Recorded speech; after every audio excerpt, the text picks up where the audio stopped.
Market വാച്ചിലേക്ക് സ്വാഗതം. വിപണിയെ സംബന്ധിച്ചിടത്തോളം അനിശ്ചിതത്വങ്ങൾ നിറഞ്ഞു നിന്ന ഒരു ആഴ്ചയായിരുന്നു കടന്നുപോയത്. പ്രത്യേകിച്ചും യൂറോപ്പിലെ ഒരു സാമ്പത്തികാവസ്ഥ തുടങ്ങി പല കാര്യങ്ങളും. പക്ഷേ ഇന്ത്യയെ സംബന്ധിച്ച് തികച്ചും അനുകൂലമായ ധാരാളം ഘടകങ്ങൾ ഉണ്ടായി വരുന്നു.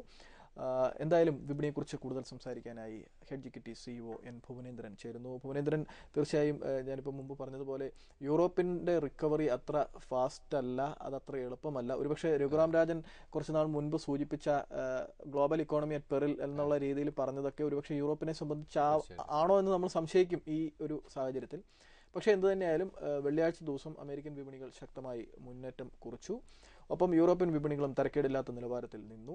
ഇന്ത്യയെ സംബന്ധിച്ച് ക്രൂഡ് ഓയിൽ താഴ്ന്നു, നാണ്യപ്പെരുപ്പം താഴ്ന്നു, എല്ലാം അനുകൂലമായ ഘടകങ്ങൾ. ഒപ്പം മഹാരാഷ്ട്രയുടെ റിസൾട്ട് ഞായറാഴ്ച ദിവസം പുറത്തു വരികയുമാണ്. ഇതിൽ FIs എപ്പോഴും നമ്മൾ ഡിസ്കസ് ചെയ്യുന്നത് ഈ FIസിൻ്റെ ഒരു സെല്ലിംഗ് ആണ് ഇന്ത്യ ഫേസ് ചെയ്യുന്നൊരു പ്രശ്നം. 4000 crore ക്യാഷ് മാർക്കറ്റിൽ FIs സെല്ലിംഗ് ആണ്. ഡൊമസ്റ്റിക് ഇൻസ്റ്റിറ്റ്യൂഷൻ ആണ് ഈ മാർക്കറ്റിൻ്റെ ഈ ഒരു ഫോളിനെ പോലും പിടിച്ചു നിർത്തുന്നത്. ഇപ്പോൾ അവർ ഏകദേശം 2500 crore ക്യാഷ് മാർക്കറ്റിൽ ബൈയിങ് സൈഡിലായിരുന്നു. അപ്പോൾ ഇതിൻ്റെ ഒരു റീസൺ ഒന്ന് ഗ്ലോബലി വന്നിരിക്കുന്ന ഒരു സെൽ ഓഫ് തന്നെയാണ്. കാരണം യൂറോപ്പിൽ വീണ്ടും യൂറോപ്പ് ക്രൈസിസിലേക്ക് മൂവ് ചെയ്യുന്നു. കഴിഞ്ഞ ഒരു വർഷത്തെ ഏറ്റവും ലോവർ ലെവലിൽ യൂറോപ്യൻ മാർക്കറ്റുകൾ മൂവ് ചെയ്യുന്നു. ഇതാണ് ഇന്ത്യ ഇന്ന് ഫേസ് ചെയ്യുന്ന, ഇന്ത്യൻ സ്റ്റോക്ക് മാർക്കറ്റ് ഫേസ് ചെയ്യുന്ന പ്രശ്നം. ഇപ്പോൾ സനൽ നേരത്തെ പറഞ്ഞ ഇന്ത്യൻ എക്കണോമിക് സിറ്റുവേഷൻ എല്ലാം തന്നെ ബെറ്ററാണ്. എന്നാൽ യൂറോപ്പ് ക്രൈസിസ് ഇന്ത്യൻ സ്റ്റോക്ക് മാർക്കറ്റിനെ ഹോണ്ട് ചെയ്യുന്നു എന്നതാണ് നമ്മൾ മനസ്സിലാക്കുന്നത്. ഇവിടെ ഇൻവെസ്റ്റേഴ്സിന് കിട്ടിയിരിക്കുന്ന ഓപ്പർച്യൂണിറ്റി എന്ന് തന്നെയാണ് അഗൈൻ എനിക്ക് പറയാനുള്ളത്. സ്റ്റോക്ക് മാർക്കറ്റ് എന്ന് പറയുന്ന ഒരു മാസം കൊണ്ട് റിട്ടേൺ എടുക്കുക എന്നതിലുപരി നല്ല സ്റ്റോക്കിലേക്ക് ഇൻവെസ്റ്റ്മെൻറ്റ് പോവുക, അതും പാർട്ടായിട്ടുള്ള ഇൻവെസ്റ്റ്മെൻറ്റ്, സെക്ടർ വൈസ് ആയിട്ടുള്ള ഇൻവെസ്റ്റ്മെൻറ്റ്. സ്റ്റീൽ സെക്ടറാണ് ഏറ്റവും ഷാർപ്പായിട്ടുള്ള സെൽ ഓഫ് വരാനുള്ള റീസൺ. ഒന്ന്, ഇന്ത്യയിൽ തന്നെ ഉണ്ടായിരിക്കുന്ന ചില കോൾ ഇഷ്യൂ, രണ്ടാമത് ചൈനയിൽ നിന്ന് വന്നിരിക്കുന്ന മോശമായിട്ടുള്ള ഡാറ്റ. ഇത് രണ്ടും സ്റ്റീൽ സെക്ടറിനെ വളരെ ഷാർപ്പായിട്ടുള്ള സെൽ ഓഫ്. ഈ സ്റ്റോക്കുകളൊക്കെ തന്നെ ഒരു വാല്യൂ ബൈയിങ് സൈഡിലാണ് മൂവ് ചെയ്യുന്നത്. ദെൻ ബാങ്കിങ് സെക്ടർ എടുക്കുകയാണെങ്കിലും ഫ്രൈഡേ വളരെ ഷാർപ്പായിട്ടുള്ള റിക്കവറി ബാങ്കിങ് സെക്ടറിലുണ്ടായി. അതിൻ്റെ ഒരു റീസൺ ഇൻട്രസ്റ്റ് റേറ്റ് കുറഞ്ഞു വരുമോ എന്നുള്ള ഒരു സൂചന അതാണ്. ഇപ്പോൾ ടോട്ടലി ഇന്ത്യൻ എക്കണോമിക് സിറ്റുവേഷൻ ബെറ്ററാണ്. ലോങ് ടൈം പോയിന്റ് ഓഫ് വ്യൂവിൽ ഈ ഒരു ക്രൈസിസ് ഒക്കെ ഇപ്പോൾ ശരിക്കും നമ്മളൊന്ന് അനലൈസ് ചെയ്യുകയാണെങ്കിൽ ഈ യൂറോപ്പ് ക്രൈസിസ് ഇന്ത്യയെ സംബന്ധിച്ച് വളരെ പോസിറ്റീവാണ്. കാരണം 2008 ക്രൈസിസ് വന്ന സമയത്ത് ഇന്ത്യ നല്ല ഷേപ്പിലായിരുന്നു. അതിനുശേഷം വന്നിരിക്കുന്ന വളരെയധികം മൻമോഹൻ സിംഗ് ഗവൺമെന്റിന് ഒരിക്കലും എഫക്റ്റീവായിട്ട് പ്രവർത്തിക്കാൻ സാധിച്ചില്ല. അതായിരുന്നു കഴിഞ്ഞ 5 വർഷം ഇന്ത്യയെ പുറകോട്ട് നയിച്ചത്. എന്നാൽ ഇന്ന് എപ്പോഴും നമ്മൾ പറയുന്ന വളരെ എഫിഷ്യൻ്റ് ആയിട്ടുള്ള പ്രൈം മിനിസ്റ്റർ ഈ ഒരു യൂറോപ്പ് ക്രൈസിസ് ഇന്ത്യയിലേക്ക് കൂടുതൽ ഫണ്ട് വരാനുള്ളൊരു സാഹചര്യം, അതിനുള്ളൊരു സാഹചര്യം ഇന്ത്യ ഒരുക്കി കൊടുക്കുകയാണെങ്കിൽ ഈ യൂറോപ്യൻ ക്രൈസിസ് ഇന്ത്യയെ സംബന്ധിച്ച് ഏറ്റവും വലിയ പോസിറ്റീവാണ്. ഇതൊക്കെ ഒരു ഷോർട്ട് ടൈം ഇമ്പാക്റ്റ് മാത്രമേ ക്രിയേറ്റ് ചെയ്യുള്ളൂ. തീർച്ചയായിട്ടും അതിൽ നിന്നും ഒരു അഡ്വേഴ്സിറ്റിയിൽ നിന്നും ഒരു പോസിറ്റിവിറ്റി ഉണ്ടാവുന്നു എന്നാണ് താങ്കൾ പറഞ്ഞത്. തീർച്ചയായിട്ടും. അപ്പോൾ അത് പറയുമ്പോൾ മറ്റൊരു പ്രധാനപ്പെട്ട കാര്യം, രാജ്യത്തെ തന്നെ ഏറ്റവും വലിയ റിയൽ എസ്റ്റേറ്റ് കമ്പനി ദർബാരിലാൽ ഫൗണ്ടേഷൻ, അവർ IPOയിൽ വേണ്ടത്ര കാര്യങ്ങൾ വെളിപ്പെടുത്തിയില്ല, അല്ലെങ്കിൽ ഒരു കേസിൽപ്പെട്ട ഒരു സബ്സിഡറി കമ്പനിയുടെ കാര്യം വെളിപ്പെടുത്തിയില്ല 2007 ഓഹരി വിപണിയിൽ ഇറങ്ങിയപ്പോൾ എന്ന ഒരു കേസിൽ സെബി അവരെ 3 വർഷത്തേക്ക് ബാൻ ചെയ്തു.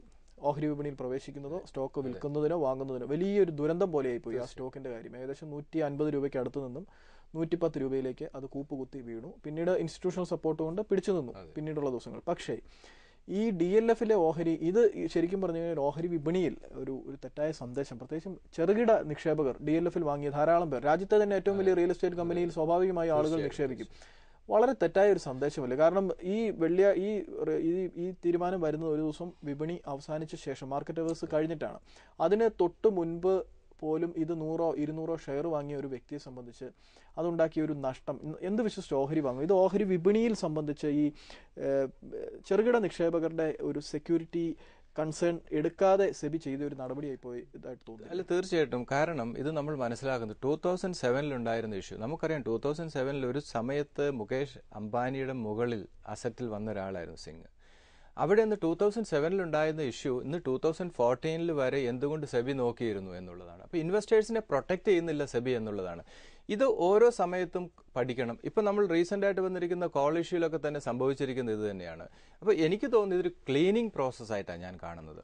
ഇനി ഒരിക്കലും ഗവൺമെൻറ് ഇപ്പം നമ്മളിപ്പോൾ DLFന്റെ കേരളത്തിലെ പ്രൊജക്റ്റും പലതും പറയാം. ഗവൺമെൻറ് ഒഫീഷ്യൽസ് ഇതിന് അപ്രൂവൽ കൊടുക്കുകയും ദെൻ അതിനുശേഷം ഏതെങ്കിലും ഗവൺമെൻറ് മാറി വരുമ്പോൾ അതിന് എഗൻസ്റ്റ് ആയിട്ടുള്ള മൂവ് വരികയും അല്ലെങ്കിൽ പരിസ്ഥിതി ഉണ്ടാകുന്ന അത് മൂലമുണ്ടാകുന്ന പ്രശ്നങ്ങൾ, ഇതൊക്കെ വളരെയധികം പ്രശ്നങ്ങൾ സ്റ്റോക്ക് മാർക്കറ്റിലും അതുപോലെ ഇൻവെസ്റ്റേഴ്സിനിടയിലും. ഇപ്പോൾ ഫ്ലാറ്റ് എടുക്കുന്നവരാണെങ്കിലും ശരി, ഇതിൻ്റെ സ്റ്റോക്ക് മേടിക്കുന്നവരാണെങ്കിലും ഒക്കെ തന്നെ ഇവർക്കൊക്കെ തന്നെ പ്രശ്നങ്ങളാണ്. 3 വർഷത്തേക്ക് ബാൻ ചെയ്ത ഒരു PE പോലും അവർക്ക് കൊണ്ടുവരാൻ സാധിക്കില്ല. എനിക്ക് തോന്നുന്നത് ഈ ഇഷ്യൂ നിലനിൽക്കുകയാണെങ്കിൽ DLFന്റെ കാര്യം കുറച്ച് പരിതാപകരം തന്നെയാണ്. അത് DLFനെ ഉപരിയായിട്ട് അതൊരു ലാർജർ, ശരിയാണ് പറഞ്ഞത്, ശരിയാണ്. കള്ള കമ്പനികൾ അല്ലെങ്കിൽ ക്ലീനിങ് പ്രോസസ്സിൽ നല്ല കമ്പനികൾ മാത്രം എമർജ് ചെയ്ത് വരട്ടെ, അത് നല്ല കാര്യം. പക്ഷെ DLFൽ അറിഞ്ഞോ അറിയാതെയോ പോയി നിക്ഷേപിച്ച പലരുമുണ്ട്. പല സ്റ്റോക്ക് ബ്രോക്കിംഗ് ഫേംസും DLF താഴ്ന്ന നിലവാരത്തിൽ നിന്നപ്പോൾ ബൈ കോൾ കൊടുത്തിട്ടുണ്ട്.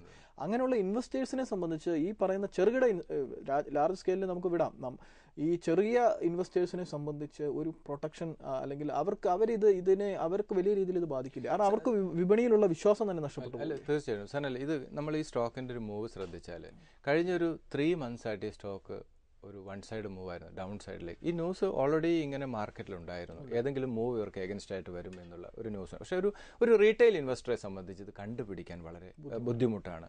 അപ്പോൾ ഇത് എന്താ, ഇതിനകത്തൊന്നും നമ്മൾക്ക് പറയാൻ സാധിക്കില്ല. ഇങ്ങനെയുള്ള കമ്പനികളിൽ ഇൻവെസ്റ്റ്മെന്റ് പാടില്ല എന്ന് പറയുമ്പോൾ ഒരു സമയത്ത് ഏറ്റവും വലിയ റിയൽ എസ്റ്റേറ്റ് കമ്പനിയായി വന്ന കമ്പനിയിൽ നിന്ന് മാറുക എന്നോ അല്ലെങ്കിൽ അതിൽ എങ്ങനെ ഇൻവെസ്റ്റ് ചെയ്യും എന്നുള്ളത് സനലിന്റെ ക്വസ്റ്റ്യൻ പ്രസക്തമാണ്. കാരണം എങ്ങനെ ഒരു റീറ്റെയിൽ ഇൻവെസ്റ്റർ വിശ്വസിച്ച് ഇൻവെസ്റ്റ് ചെയ്യും എന്നുള്ളൊരു ക്വസ്റ്റ്യൻ തന്നെയാണത്. അതിന് ആൻസർ ഇല്ല എന്ന് തന്നെയാണ് എനിക്ക് പറയാനുള്ളത്. കാരണം ഈ 2007-ൽ എന്തുകൊണ്ട് ഇത് ഐഡന്റിഫൈ ചെയ്യാൻ, അല്ലെങ്കിൽ 8-ലോ 9-ലോ 10-ലോ ഒന്നും ഐഡന്റിഫൈ ചെയ്യാൻ പറ്റാതെ 2014-ൽ എന്തുകൊണ്ട് സെബി ഇത് കണ്ടുപിടിച്ചു എന്നുള്ളതാണ്. പക്ഷേ പൊളിറ്റിക്കൽ മേ ബി ഉണ്ടായിരിക്കാം. പക്ഷെ എന്ത് തന്നെയാണെങ്കിലും ഇപ്പോഴത്തെ സാഹചര്യത്തിൽ ഇത് ചൂണ്ടിക്കാണിക്കുന്നത് എനിക്ക് തോന്നുന്നത് ഏറ്റവും മികച്ച കമ്പനികളിൽ മാത്രമേ നിക്ഷേപം നടത്താവുള്ളൂ എന്നതിന്റെ ശക്തമായൊരു ഇൻഡിക്കേഷനാണ് ഇത്. ഒന്ന് ഇൻഡിക്കേഷൻ. 2, ഡെറ്റ് ഉള്ള കമ്പനികൾ. ഈ മാനേജ്മെന്റിനെ വളരെ വ്യക്തമായിട്ട് നമ്മൾ സ്റ്റഡി ചെയ്യണം എന്നുള്ളതാണ്. അവിടെയാണ് നമ്മൾ പറയുന്ന പ്രൊമോട്ടർ, പ്രൊഡക്റ്റ്, വാല്യുവേഷൻ, ഫൈനാൻഷ്യൽസ്, ഇത്രയും കാര്യങ്ങൾ സ്റ്റഡി ചെയ്തുള്ള ഇൻവെസ്റ്റ്മെന്റ് ആണ്. അതുപോലെ ഡെറ്റ് ഉള്ള കമ്പനികളിൽ ഒരിക്കലും ഇൻവെസ്റ്റ്മെന്റ് അഡ്വൈസബിൾ. ഇപ്പം നമ്മൾക്ക് യൂണിടെക് ഒക്കെ തന്നെ നമ്മുടെ മുന്നിൽ, റിയാലിറ്റി കമ്പനികളിൽ ആ സെക്ടറിലുള്ള എല്ലാ കമ്പനികളും മാനേജ്മെന്റ് ലെവലിൽ ഉണ്ടായിരിക്കുന്ന പ്രശ്നങ്ങൾ കൊണ്ട് താഴെ പോയിരിക്കുന്ന സ്റ്റോക്കുകളാണ്. എനിക്ക് തോന്നുന്നു റിയാലിറ്റി അങ്ങനെ വളരെ പക്ഷേ ആ സെക്ടറിൽ നമുക്ക് ഡെറ്റ് ഇല്ലാതാക്കാൻ പറ്റില്ല. കാരണം അങ്ങനത്തെ ഒരു ലിവറേജ് ചെയ്യുന്ന ഒരു ബിസിനസ്സാണ്. അതിൽ റിയാലിറ്റി സെക്ടറിലൊക്കെ തന്നെ ഈ ഒരു ബ്രൈബും ഈ ചില ഇല്ലീഗൽ ആയിട്ടുള്ള പല ആക്ടിവിറ്റി നടക്കുന്നുണ്ട്. പക്ഷെ എനിക്ക് തോന്നുന്നു ഇനി ഫ്യൂച്ചറിൽ ഒരു കമ്പനിയും അങ്ങനെ ഒരു ഇനീഷ്യേറ്റീവ് എടുക്കില്ല എന്ന് എനിക്ക് തോന്നുന്നു. ഇതൊരു നല്ലതാണ്, ഇതൊരു ക്ലീനിങ് പ്രോസസ്സാണ്. ഇത് എന്ത് കാര്യങ്ങളാണെങ്കിലും, അപ്പോൾ നമ്മൾ ഓരോ കാര്യങ്ങൾ എടുത്താലും ഗവൺമെന്റ് മെഷീനറി വർക്ക് ചെയ്യുന്ന അങ്ങനെയാണ്. ഇപ്പോൾ നമ്മൾ ഡിമാറ്റ് വരുമ്പോഴും ഒരു ബാങ്കിങ് അക്കൗണ്ടിലും ഒക്കെ തന്നെ അത് ഓരോ ഇഷ്യൂ വന്നതിന് ശേഷമാണ് ആ ക്ലീനിങ് പ്രോസസ്സ് നടക്കുന്നത്. അപ്പോൾ അത് സ്റ്റോക്ക് മാർക്കറ്റിനെ സംബന്ധിച്ച് ഇപ്പോൾ സംഭവിക്കുന്ന കോളിന്റെ കാര്യത്തിലാണെങ്കിലും ശരി, നമ്മളീ പണ്ട് DLF ഒക്കെ ആണെങ്കിലും തന്നെ ലോങ് ടേം വ്യൂവിൽ ഇത് ഇൻവെസ്റ്റേഴ്സിന് നല്ലതാണ്. DLFൽ നിക്ഷേപിച്ചവർ ആ ഇൻവെസ്റ്റേഴ്സ് തീർച്ചയായിട്ടും അത് വേറെ നോ അതർ വേ. നമുക്ക് തിരികെ വരാം ഇടവേളയ്ക്ക് ശേഷം.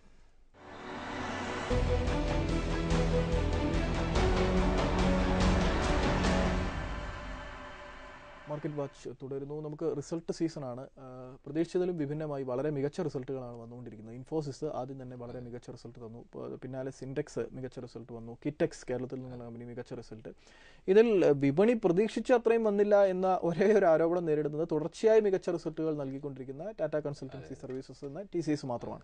HCL ടെക്കും അല്പം, പക്ഷേ ഇതൊന്നും അത്ര മോശം റിസൾട്ടുകളൊന്നുമല്ല.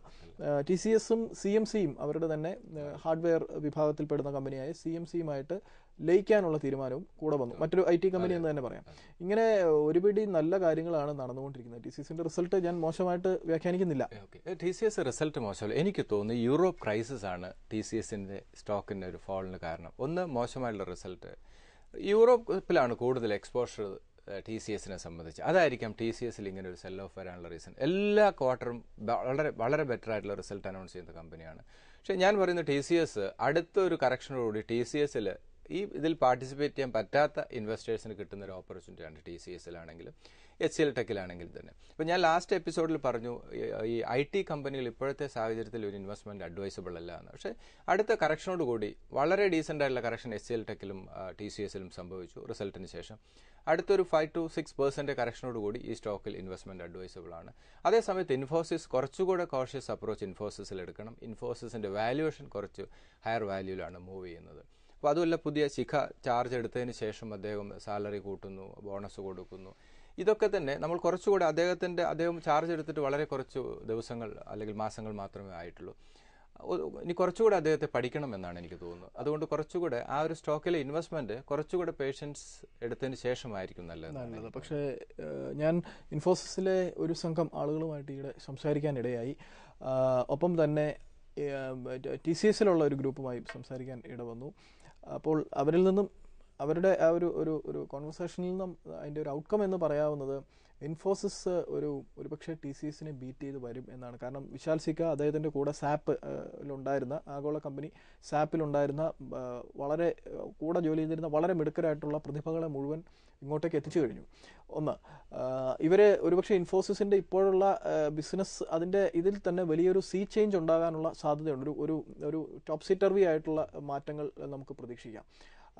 TCSലുള്ളവർ പോലും ഇൻഫോസിസിനെ ഫോർ ദ ഫസ്റ്റ് ടൈം ഒരു റീസെൻറ്റ് ഹിസ്റ്ററിയിൽ ആദ്യമായിട്ട് ഉറ്റുനോക്കി തുടങ്ങിയിട്ടുണ്ട്. അപ്പോൾ എനിക്ക് തോന്നുന്നത് ഇൻഫോസിസ് ഒരുപക്ഷെ ഒരു ബിഗ് ബെറ്റ് ആയിട്ടും അതിന്റെ വാല്യുവേഷൻ റീറേറ്റിംഗ് എല്ലാം സംഭവിക്കുന്നുണ്ട്. അല്ല, ഇതിൽ TCSൽ ഇൻഫോസിസിൽ സംഭവിച്ചത് സാലറി ഹൈക്ക് തന്നെയാണ്. അതുകൊണ്ടായി ഉറ്റുനോക്കുന്നതെന്ന് പറയുന്നത് അതെ, ബോണസ്. ഒന്ന് ഇൻവെസ്റ്റേഴ്സിനെ സംബന്ധിച്ച്, രണ്ട് എംപ്ലോയീസിന് കൊടുക്കുന്ന ബെനിഫിറ്റ് എനിക്കൊന്ന് ഡബിൾ ചെയ്തു സാലറിയൊക്കെ. അത് സ്വാഭാവികമായിട്ടും ഇൻഫോസിസിൽ നിന്നും വലിയൊരു ഗ്രൂപ്പ് ഒഴിഞ്ഞുപോക്ക് കഴിഞ്ഞ കുറേ വർഷങ്ങളായിട്ട് നമ്മൾ കണ്ടുകൊണ്ടിരുന്നതാണ്. അവരെ തിരിച്ചു കൊണ്ടുവരിക എന്നുള്ളതും പുതിയ ശിഖയുടെ ഗ്രൂപ്പിലുള്ള കുറച്ച് ആളുകളെ ഇതിൽ കൊണ്ടുവരിക എന്നുള്ളതാണ്. പക്ഷെ ഇത് ഞാൻ പറഞ്ഞത്, അദ്ദേഹം പുതിയ നാരായണമൂർത്തി കഴിഞ്ഞ 30 വർഷമായിട്ട് നമുക്കറിയുന്ന ആളാണ്. ഗൈഡൻസ് പോലും കൊടുക്കുമ്പോൾ അദ്ദേഹം ചെയ്യാൻ പറ്റുന്നതിലും കുറച്ചാണ് കൊടുത്തുകൊണ്ടിരുന്നത്. ഇതിൽ ഉദ്ദേശം എന്താണെന്ന് വെച്ച് കഴിഞ്ഞാൽ ഇതുവരെ ഒരു IT കമ്പനി പ്രവർത്തിച്ചു വന്നിരുന്ന ഒരു കാലഘട്ടം ആ ഒരു സ്റ്റേജ് മാറിക്കഴിഞ്ഞു, ലോകം മാറി, അതിനനുസരിച്ച് മുന്നോട്ട് കൊണ്ടുപോകാൻ. അപ്പോൾ താരതമ്യേന ചെറുപ്പക്കാരനായ സിക്കയ്ക്ക് പ്രത്യേകിച്ചും ആഗോളതലത്തിൽ എന്താ സംഭവിച്ചുകൊണ്ടിരിക്കുന്നതെന്ന് കൃത്യമായി മനസ്സിലാക്കിക്കൊണ്ടിരിക്കുന്ന ഒരു വ്യക്തി. അതാണ് ഞാൻ പറഞ്ഞത്, ഇൻഫോസിസ് ഇപ്പോൾ ചെയ്തുകൊണ്ടിരിക്കുന്ന ആക്ടിവിറ്റീസ്, അവരുടെ ബാങ്കിങ് സോഫ്റ്റ്വെയർ നിർമ്മാണം അല്ലെങ്കിൽ outsourcing, what ever it may be, അതിൽ ഒരു വലിയ വിപ്ലവാത്മകമായ പരിവർത്തനം ഒരുപക്ഷെ ഉണ്ടാകും. അതിനുള്ള അണിയറ പ്രവർത്തനങ്ങൾ നടക്കുന്നു എന്നാണ് മനസ്സിലാക്കാൻ കഴിയുന്നത്. ശരി, ഇതൊക്കെ മൂർത്തി ചെയ്തു വെച്ചതിന്റെ റിഫ്ലക്ഷനാണ് ഇപ്പൊ കണ്ടുകൊണ്ടിരിക്കുന്നത്. ഇദ്ദേഹത്തിന്റെ എഫിഷ്യൻസി, ഭാഗ്യം എന്ന് പറയുന്ന ഒരു ഫാക്ടർ എല്ലാത്തിലുമുണ്ട്. ഞാൻ പറയുന്ന അടുത്തൊരു 6 മാസമോ 9 മാസമോ ശിഖയുടെ പ്രവർത്തനം വിലയിരുത്തിയിട്ട് മാത്രമേ നമുക്ക് ഇൻഫോസിസിന്റെ, എന്റെ പേഴ്സണൽ വ്യൂ ആണ്, അതിനകത്തൊരു ഇപ്പോഴത്തെ വാങ്ങാൻ അങ്ങനെ ഒരു കാത്തിരിപ്പിന്റെ ആവശ്യമുണ്ടോ? തീർച്ചയായിട്ടും ആവശ്യമാണ്. എനിക്ക് തോന്നുന്നു കുറച്ചുകൂടെ പേഷ്യൻസ്, വാല്യുവേഷൻ ഹയർ ആണ്, അതുകൊണ്ട് കുറച്ചുകൂടെ പേഷ്യൻസ് കാണിക്കുക. ഇപ്പൊ TCSൽ സംഭവിച്ചിരിക്കുന്ന എക്സ്പോഷർ കൂടുതൽ യൂറോപ്പിലാണ്. ആ യൂറോപ്പ് ക്രൈസിസ് തീർച്ചയായിട്ടും TCSനെ എഫക്ട് ചെയ്യും. അപ്പോൾ അതിൽ നിന്നും അവരും US പോകാനുള്ളൊരു സാഹചര്യം ഉണ്ടാകും. TCS എപ്പോഴും ഒരു ഷുവർ ബെറ്റ് തന്നെയാണ്. എനിക്ക് കുറച്ചുകൂടെ സേഫായിട്ട് തോന്നുന്ന സ്റ്റോക്ക് TCS തന്നെയാണ്. ഇപ്പോഴത്തെ വാല്യുവേഷൻ വൈസ് അടുത്തൊരു കറക്ഷനോടുകൂടി TCSലായിരിക്കാം കുറച്ചും കൂടെ എക്സ്പോഷർ. അതല്ലെങ്കിൽ ഇൻഫോസിൽ ഒരു കറക്ഷൻ വരികയാണെങ്കിൽ ഇൻഫോസിസിൽ ഇൻവെസ്റ്റ്മെന്റ് അഡ്വൈസബിൾ ആണ്. നമുക്ക് 1-2 ചോദ്യങ്ങൾ. John C. തോമസ്, അദ്ദേഹം വണ്ടർല 1200 എണ്ണം 333 രൂപയ്ക്ക് വാങ്ങിയിരിക്കുന്നു. കൽപ്പതരു പവർ ട്രാൻസ്മിഷൻ 180 രൂപയ്ക്ക് വാങ്ങിയിരിക്കുന്നു. BASF 1318. നന്നായി അദ്ദേഹം BASFന്റെ കാര്യം, കാരണം ഒരു കെമിക്കൽ കമ്പനിയാണ് അത്. അങ്ങനെ ഒരു കമ്പനി, എനിക്ക് തോന്നുന്നു അതിന്റെ മേധാവിയായിട്ടിരിക്കുന്ന ഒരു മലയാളിയാണ്. ഒരു കെമിക്കൽ, മുംബൈ ബേസ്ഡ് ആണ്, മഹാരാഷ്ട്ര. അപ്പോൾ ഒരു കെമിക്കൽ കമ്പനി ഇനി അങ്ങോട്ട് തുടങ്ങി ഓപ്പൺ ചെയ്ത് കൊണ്ടുവരിക, പരിസ്ഥിതി പ്രശ്നങ്ങളെല്ലാം ഉണ്ട്. അതുകൊണ്ട് ഈ BASFന് വലിയ സ്കോപ്പ് പലരും പറഞ്ഞ് കേട്ടിട്ടുണ്ട്. ഇനി അരുൺ പയ്യുടെ ഒരു ചോദ്യം കൂടെ അതിനോടൊപ്പം. അപ്പോളോ ടയേഴ്സ് 250 എണ്ണം 209 രൂപ. ടാറ്റ മോട്ടോഴ്സ് 492 രൂപയ്ക്ക്. ഷാലിമാർ പെയിന്റ്സ് 155 രൂപയ്ക്ക്. വണ്ടർല വളരെ ഷാർപ്പായിട്ടുള്ള ഒരു റിക്കവറി, അല്ലെങ്കിൽ ഇപ്പോഴും ഒരു സേഫർ മോഡലാണ്. ഈ സ്റ്റോക്ക് ഇനിയും സ്പേസ് കൂടുതലാണ്, നമ്മൾ പലപ്പോഴും ഡിസ്കസ് ചെയ്യുന്നതാണ്. അഗൈൻ 280 ആണ് ഇമ്മീഡിയറ്റ് വരാവുന്ന ഒരു സപ്പോർട്ട്. അഗൈൻ സെക്കൻഡ് സപ്പോർട്ട് 220 ആണ്. ആ ലെവലിലേക്ക് വരാനുള്ള സാധ്യത ഇപ്പോഴത്തെ സാഹചര്യത്തിൽ കാണുന്നില്ല. 340 ആണ് ഇമ്മീഡിയറ്റ് വരാവുന്ന ഒരു റെസിസ്റ്റൻസ്, ഒരു മൈനർ റെസിസ്റ്റൻസ് ആണ്. മാർക്കറ്റിൽ ഷാർപ്പായിട്ടുള്ള ഒരു റിക്കവറി സംഭവിച്ചാൽ 340 ലെവൽ ബ്രേക്ക് ചെയ്യാനുള്ള സാധ്യതയുണ്ട്. ദെൻ കൽപ്പതരു പവർ ഫണ്ടമെന്റലി സൗണ്ട് ആണ്. 120 ലെവൽ അഗൈൻ വരികയാണെങ്കിൽ investment long time point of വ്യൂവിൽ അഡ്വൈസബിൾ ആണ്. 160 ആണ് ഇമ്മീഡിയറ്റ് വരാവുന്ന റെസിസ്റ്റൻസ്. BASF സേഫായിട്ടുള്ള ഒരു ബെറ്റ് തന്നെയാണ്. 1200 ലെവലിലേക്ക് വരികയാണെങ്കിൽ സ്റ്റോക്കിൽ ഇൻവെസ്റ്റ്മെന്റ് അഡ്വൈസബിൾ ആണ്. ദെൻ അത് ബ്രേക്ക് ആണെങ്കിൽ 1000 ലെവൽ. ഇപ്പോഴത്തെ സാഹചര്യത്തിൽ അങ്ങനെ ഒരു സെൽ ഓഫ് വരാനുള്ള ഒരു സാധ്യതയില്ല. മാർക്കറ്റിൽ ഫർദർ ഒരു 200-250 പോയിന്റ്സിന്റെ ഡൗൺ, വീണ്ടും ഗ്ലോബൽ ക്രൈസിസ്, യൂറോപ്പ് ക്രൈസിസ് വീണ്ടും ശക്തമാവുകയാണെങ്കിൽ അങ്ങനെ ഒരു ലെവലിലേക്ക് മാർക്കറ്റ് വരാം. എന്തു തന്നെയാണെങ്കിലും അതൊക്കെ ഒരു ഇൻവെസ്റ്റ്മെന്റ് ഓപ്പർച്യൂണിറ്റി തന്നെയാണ്. ദെൻ അപ്പോളോ ടയേഴ്സ് ഒരു സേഫായിട്ടുള്ള ഒരു ഇൻവെസ്റ്റ്മെന്റ് ആണ്. 190 ഇപ്പോൾ മൂവ് ചെയ്യുന്ന പോലെ ഒരു ഫെയർ വാല്യൂലാണ് സ്റ്റോക്ക്. 2 സ്റ്റേജായിട്ട് ഈ സ്റ്റോക്കിൽ ഇൻവെസ്റ്റ്മെന്റ് അഡ്വൈസബിൾ ആണ്. 190 ആൻഡ് 165. 165 മാർക്കറ്റിൽ ഷാർപ്പ് സെൽ ഓഫ് വന്നെങ്കിൽ മാത്രമേ ആ ഒരു ടാർഗറ്റിലേക്ക് വരാൻ സാധ്യതയുള്ളൂ. 240 ആണ് സ്റ്റോക്കിൽ ഇമ്മീഡിയറ്റ് വരാവുന്ന resistance. Then Tata Motors last week ഒരു കറക്ഷൻ നേരിട്ടു. അതും യൂറോപ്പ് ക്രൈസിസ് തന്നെയാണ് അതിൻ്റെ ഒരു പ്രധാന റീസൺ. 460, 430 ആ ലെവൽ അഗെയിൻ വരികയാണെങ്കിൽ ആ സ്റ്റോക്ക് ഷാർപ്പായിട്ടുള്ള റിക്കവറി സംഭവിക്കുക. ഇപ്പോഴും ഇന്ത്യൻ മാർക്കറ്റിൽ ശക്തമായിട്ടുള്ള ഒരു സാന്നിധ്യം ഉറപ്പിക്കാൻ ടാറ്റ മോട്ടോഴ്സിന് കഴിഞ്ഞിട്ടില്ല. അത് തന്നെയാണ് ടാറ്റ ഫേസ് ചെയ്യുന്ന പ്രശ്നം. അപ്പോൾ ഒരു ഫേസ് ലിഫ്റ്റിങ്ങോടുകൂടി പുതിയ വെഹിക്കിൾ ഇൻട്രൊഡ്യൂസ് ചെയ്യാൻ പറ്റുകയാണെങ്കിൽ തീർച്ചയായിട്ടും എനിക്ക് തോന്നുന്ന സ്റ്റോക്ക് ഒരു റിക്കവറി, വളരെ ഷാർപ്പായിട്ടുള്ള റിക്കവറി സംഭവിക്കാൻ സാധ്യത ഉള്ളതാണ്. ദെൻ ടാറ്റ മോട്ടോഴ്സ് 460, 430 രണ്ട് സപ്പോർട്ട് ലെവലാണ്. 520 ആണ് സ്റ്റോക്കിൽ ഇമ്മീഡിയറ്റ് വരാവുന്ന resistance. Then Shalimar paints safe ആയിട്ടുള്ള ഒരു ബെറ്റ് തന്നെ. ക്രൂഡ് ഓയിൽ പ്രൈസ് താഴെ വരുന്നു, അതുപോലെ സീസൺ വരാൻ പോകുന്നു. ഇതൊക്കെ തന്നെ ഈ സ്റ്റോക്കിനെ സംബന്ധിച്ച് പോസിറ്റീവാണ്, ഫണ്ടമെന്റലി സൗണ്ട് ആണ്. 142 ആണ് സ്റ്റോക്കിൽ ഇമ്മീഡിയറ്റ് വരാവുന്ന സപ്പോർട്ട്. ദെൻ 124 ഈ രണ്ട് ലെവൽ സ്റ്റോക്ക് വരികയാണെങ്കിൽ ഇൻവെസ്റ്റ്മെന്റ് അഡ്വൈസബിൾ ആണ്. 190 ഈ സ്റ്റോക്കിൽ ഇമ്മീഡിയറ്റ് വരാവുന്ന ഒരു ടാർഗറ്റാണ്.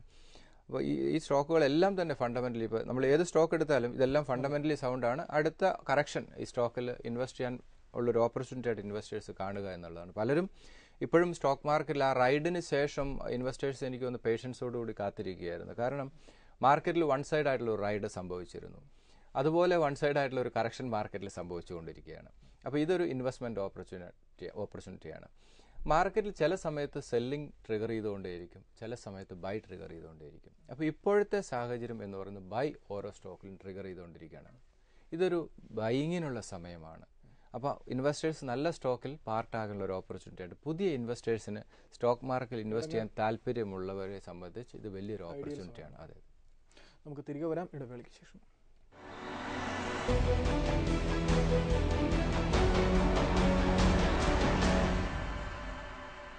മാർക്കറ്റ് വാച്ച് തുടരുന്നു. നമ്മളെ സംബന്ധിച്ച് അടുത്ത ആഴ്ചത്തെ ഡാറ്റകൾ പ്രധാനമായിട്ടും മഹാരാഷ്ട്ര തിരഞ്ഞെടുപ്പ് ഫലം, ഹരിയാന തിരഞ്ഞെടുപ്പ് ഫലം തുടങ്ങിയ കാര്യങ്ങൾ അതെല്ലാം അനുകൂലമായിട്ട് വരുമെന്നാണ് പൊതുവെ വിപണി പ്രതീക്ഷിക്കുന്നത്. അതെല്ലാം അങ്ങനെ തന്നെ ഇരിക്കട്ടെ, ഞാൻ അതിനെക്കുറിച്ച് ചോദിക്കുന്നില്ല. എന്തുതന്നെയായാലും മാർക്കറ്റിൽ ഒരുപക്ഷെ തിങ്കളാഴ്ച ഒരു മുന്നേറ്റം ഉണ്ടായാൽ അത് നിലനിൽക്കുമോ അടുത്ത ആഴ്ച? പ്രത്യേകിച്ചും ഈ ഗ്ലോബൽ സെൽ ഓഫും യൂറോപ്പിലെ ഇതും എല്ലാം നിൽക്കുന്ന ഒരു സാഹചര്യത്തിൽ യൂറോപ്പിലെ ഒരു റിക്കവറി, ഫ്രൈഡേ ഒരു റിക്കവറി കണ്ടു, പക്ഷെ അത് നിലനിൽക്കുമെന്ന് തോന്നുന്നില്ല. ഇപ്പം BJPക്ക് അനുകൂലമായ ഒരു മാൻഡേറ്റ് വരികയാണെങ്കിൽ അതിന്റെ റിഫ്ലക്ഷൻ തീർച്ചയായിട്ടും നല്ലൊരു മെജോറിറ്റിയോട് കൂടി വന്നാൽ ഇതിന്റെ ഒരു റീസൺ എന്താ വെച്ചാൽ ലോങ് ടൈം വ്യൂലാണ് നമ്മൾ ഇതിനെ കാണേണ്ടത്. ഈ ഹരിയാനയും മഹാരാഷ്ട്രയും കിട്ടുകയാണെങ്കിൽ ഇതിനൊന്നും BJPക്ക് വലിയ പ്രസൻസ് ഇല്ലാത്ത സ്റ്റേറ്റുകളായിരുന്നു. രാജ്യസഭയിൽ കൂടുതൽ MP-മാരെ കിട്ടും. അപ്പോൾ ഈ ഓരോ പോളിസി ഡിസിഷൻ ഇത് രാജ്യസഭയിൽ പാസ്സാകണം. ഇവിടെയാണ് നമ്മൾ മനസ്സിലാക്കേണ്ട മോഡി ഗവൺമെന്റ് എടുക്കുന്ന ഓരോ എക്കണോമിക് പോളിസികളും ഇത് പാർലമെന്റിൽ രാജ്യസഭയിലും പാസ്സാകണമല്ലോ. ഇപ്പോൾ രാജ്യസഭയിൽ സ്ട്രെങ്ത് ഇല്ല BJPയെ സംബന്ധിച്ച്. ഇത് ലോങ് ടൈം വ്യൂവിൽ ഈ മഹാരാഷ്ട്ര അതുപോലെ തന്നെ ഹരിയാനയൊക്കെ കിട്ടുന്നത് വലിയൊരു ഇമ്പാക്റ്റ് മാർക്കറ്റിലും ഇന്ത്യൻ ഇക്കണോമിയിലും ഇമ്പാക്റ്റ് ക്രിയേറ്റ് ചെയ്യാനുള്ള സാധ്യതയുണ്ട്. അപ്പോൾ അതുകൊണ്ട് തീർച്ചയായിട്ടും BJPക്ക് ഹരിയാനയിലൊന്നും വലിയ പ്രസൻസ് ഇല്ലാത്ത പാർട്ടിയായിരുന്നു BJP. ഇന്നത് ഒരു അധികാരത്തിൽ വരികയാണെങ്കിൽ അത് തീർച്ചയായിട്ടും മോഡിയുടെ ഒരു എഫക്ട് കൊണ്ട് തന്നെയാണ്. അതുപോലെ മഹാരാഷ്ട്രയിലും അതൊരു പക്ഷേ മറ്റ് കുട്ടി സംസ്ഥാനങ്ങളിലേക്കും ഒരു പക്ഷേ പെർമിറ്റ് ചെയ്യാനുള്ള സാധ്യതയുണ്ട് തീർച്ചയായിട്ടും. കാരണം ഈ രണ്ട് സ്റ്റേറ്റ് കിട്ടുകയാണെങ്കിൽ ഫ്യൂച്ചറിൽ ഹരിയാനയിൽ BJP ഒന്നും തന്നെ മഹാരാഷ്ട്ര ആണെങ്കിലും ശിവസേനയുടെ താഴെയിൽ നിന്നൊരു പാർട്ടിയാണ്. അതിന് മുകളിലേക്ക് വരിക, അലയൻസ് മാറി അധികാരത്തിൽ എത്തുകയാണെങ്കിൽ ഞാൻ നേരത്തെ പറഞ്ഞൊരു പോളിസിയാണ്. കാരണം രാജ്യസഭയിൽ മെജോറിറ്റി കിട്ടുക എന്നുള്ളത് തീർച്ചയായിട്ടും അത്യാവശ്യമാണ് ഇന്ന് മോഡിയെ സംബന്ധിച്ച്. കാരണം ഓരോ പോളിസിയും ഇത് ഇംപ്ലിമെന്റ് ചെയ്യണമെങ്കിൽ, നടപ്പിലാക്കണമെങ്കിൽ മെജോറിറ്റി വേണമല്ലോ. അപ്പോൾ അത് തീർച്ചയായിട്ടും ലോങ് ടേം വ്യൂവിൽ ഇന്ത്യൻ ഇക്കണോമിയെ സംബന്ധിച്ചും ഇന്ത്യൻ സ്റ്റോക്ക് മാർക്കറ്റിനെ സംബന്ധിച്ച് ഈ വിജയം ആവശ്യമാണ് നടപ്പിലാക്കണമെങ്കിൽ. ചില കാര്യങ്ങൾ ഉദ്യോഗസ്ഥ തലത്തിലുള്ള അഴിച്ചുപണി, ലേബർ റിഫോംസ്, ഇത് രണ്ടും കഴിഞ്ഞ ആഴ്ച നടന്നു. ലേബർ റിഫോംസിൽ ചെറിയ സ്റ്റെപ്സ് സർക്കാർ എടുത്തു. ഒപ്പം അരവിന്ദ് മായാറാമിനെ മാറ്റി രാജീവ് മഹർഷിയെ പോലെ രാജസ്ഥാൻ ചീഫ് സെക്രട്ടറി, അദ്ദേഹം അവിടുത്തെ ലാൻഡ് റിഫോംസ് ബില്ലിന് ചുക്കാൻ പിടിച്ച ആളാണ്. റെഡ് ടേപ്പിസത്തിന് എന്നും എതിരായി നിൽക്കുന്ന ഒരാളാണ്. 112 രൂപ രാജസ്ഥാനിലെ അദ്ദേഹത്തിന്റെ യാത്രാബത്ത കിട്ടാത്തതിന് അദ്ദേഹം അവസാനം വസുന്ധരരാജ സിന്ധ്യ മുഖ്യമന്ത്രി ഇടപെട്ടാണ് അത് ക്ലിയർ ചെയ്തത്. അപ്പോൾ റെഡ് ടേപ്പിസം അദ്ദേഹത്തിന് ഒട്ടും താല്പര്യമുള്ള കാര്യമല്ല. കാര്യങ്ങൾ പെട്ടെന്ന് തന്നെ നടക്കണമെന്ന് ആഗ്രഹിക്കുന്ന ഒരാളാണ്. അദ്ദേഹത്തെ കൂടി, അരവിന്ദ് മായാറാമിന്റെ ബാച്ച്മേറ്റ് ആണ്, അദ്ദേഹത്തെ കൂടി ഡൽഹിയിലേക്ക് സാമ്പത്തിക കാര്യ സെക്രട്ടറി ആ തസ്തികകളിലേക്ക് വരുന്നു. ഇതെല്ലാം കാണിക്കുന്നത് ഒരു ദ്രുത ചലനം ഉദ്യോഗസ്ഥ തലത്തിൽ സൃഷ്ടിക്കാനുള്ള, ഓൾറെഡി അത് തുടങ്ങിക്കഴിഞ്ഞു. കാരണം രാവിലെ 8:30 ഉദ്യോഗസ്ഥർ വരണം, വൈകിട്ട് 6 മണിക്ക് പോകുന്നു. ഇതെല്ലാം ആത്യന്തികമായിട്ട് വളർച്ചയുടെ തോതിനെ കൂട്ടില്ലേ? തീർച്ചയായിട്ടും. കാരണം ഇപ്പം മന്ത്രിസഭയിലും അഴിച്ചുപണി നടത്താൻ പോകുന്നു കുറച്ചുകൂടെ, അതുപോലെ ഉദ്യോഗസ്ഥ ലെവലിലും ഒരു ചേഞ്ച് വരാൻ പോകുന്നു. ഇതൊക്കെ തന്നെ മോഡി കാര്യങ്ങൾ പഠിച്ചുകൊണ്ടിരിക്കുന്നു, കുറച്ചുകൂടെ ഫാസ്റ്റായിട്ട് കാര്യങ്ങൾ ഇംപ്ലിമെന്റ് ചെയ്യുന്നു എന്നുള്ളതാണ്. അദ്ദേഹം പറയുന്ന ഓരോ വേർഡും ഒരു പ്രൈം മിനിസ്റ്റർ എന്നുള്ള ഒരു BJPയുടെ ലീഡർ എന്ന രീതിയിലല്ല ആളുകൾ എടുക്കുന്നത്. ഒരു റിയൽ പ്രൈം മിനിസ്റ്റർ എന്ന രീതിയിൽ ഓരോ പൗരനും എടുക്കുന്നുണ്ട് എന്നാണ് ഞാൻ മനസ്സിലാക്കുന്നത്. അപ്പോൾ അതുകൊണ്ട് തന്നെ ഓരോ കാര്യങ്ങളും വളരെ എഫക്റ്റീവായിട്ട് ഇംപ്ലിമെൻറ്റ് ചെയ്യാൻ അദ്ദേഹത്തിന് സാധിക്കും. അതുകൊണ്ട് തന്നെയാണ് ഇന്ത്യയുടെ ഗ്രോത്ത് സ്റ്റോറി വളരെ ഷാർപ്പായിരിക്കും. അതാണ് ഞാൻ നേരത്തെ പറഞ്ഞത്, യൂറോപ്പിലുണ്ടാകുന്ന ക്രൈസിസ് ഇന്ത്യയെ സംബന്ധിച്ചിടത്തോളം പോസിറ്റീവായിട്ട് വരാനാണ് സാധ്യത. അതിനുള്ള സാഹചര്യം മോഡി ഗവൺമെൻറ് ഒരുക്കും എന്നാണ് എനിക്ക് തോന്നുന്നത്. അതുകൊണ്ട് കൂടുതൽ ഫണ്ട് ഇന്ത്യയിലേക്ക് വരാനുള്ള ഒരു സാഹചര്യം ഉണ്ടാവും. അത് തീർച്ചയായിട്ടും ഇന്ത്യയുടെ ഗ്രോത്തിന് കുറച്ചുകൂടെ ഇമ്പോർട്ടൻസ് നൽകാനുള്ള സാധ്യതയുണ്ട്. നന്ദി ഭുവനേന്ദ്രൻ. എന്തായാലും വിപണിയെ സംബന്ധിച്ചിടത്തോളം ആഗോള സാഹചര്യങ്ങൾ, പ്രത്യേകിച്ചും അമേരിക്കൻ വിപണികൾ ഒരു റിക്കവറി മോഡിലേക്ക് വന്നു. യൂറോപ്പിൽ പലതരത്തിലുള്ള ഒരു റിക്കവറി അല്ലെങ്കിൽ ഒരു തിരിച്ചുവരവ്, ഇപ്പോഴും സാമ്പത്തിക മാന്ദ്യത്തിന് ശേഷമുള്ള തിരിച്ചുവരവ് യഥാർത്ഥമല്ല എന്ന തരത്തിലുള്ള റിപ്പോർട്ടുകളുണ്ട്. പക്ഷേ ഇതെല്ലാം ഇന്ത്യക്ക് അനുകൂലമാണ്. ഒരു പ്രതികൂല അവസ്ഥ, യൂറോപ്പ് സമ്മാനിക്കുന്ന പ്രതികൂല അവസ്ഥ ഇന്ത്യയെ സംബന്ധിച്ച് നല്ലതാണ്. കാരണം ഓഹരി വിപണിയെ സംബന്ധിച്ച് താൽക്കാലികമായ ഇടിവുകൾ യൂറോപ്പ് മൂലം ഇവിടെ ഉണ്ടാവുന്നുണ്ട്. പക്ഷേ അത് ഓഹരികൾ വാങ്ങാൻ മികച്ച ഒരു സമയമായിട്ട് വേണം നമ്മൾ എടുക്കാൻ. പ്രത്യേകിച്ചും ജനുവരി ഫെബ്രുവരിയോട് കൂടി ഒരുപക്ഷെ മാർക്കറ്റിൽ വലിയൊരു റൈഡിനുള്ള സാധ്യത പലരും കൽപ്പിക്കുന്നു. കാരണം യൂറോപ്പിൽ നിന്നും പണം പിൻവലിഞ്ഞ് അതും കൂടി ഇന്ത്യയിലേക്ക് വരാനുള്ള സാധ്യത, പ്രത്യേകിച്ചും സർക്കാരിൻ്റെ അതിവേഗത്തിലുള്ള സാമ്പത്തിക നയ പരിഷ്കാരങ്ങൾ മൂലം സംഭവിക്കാനുള്ള സാധ്യത വളരെ കൂടുതലാണെന്നുള്ള വിലയിരുത്തലുമുണ്ട്. അടുത്ത ആഴ്ച കാണാം. നന്ദി, നമസ്കാരം.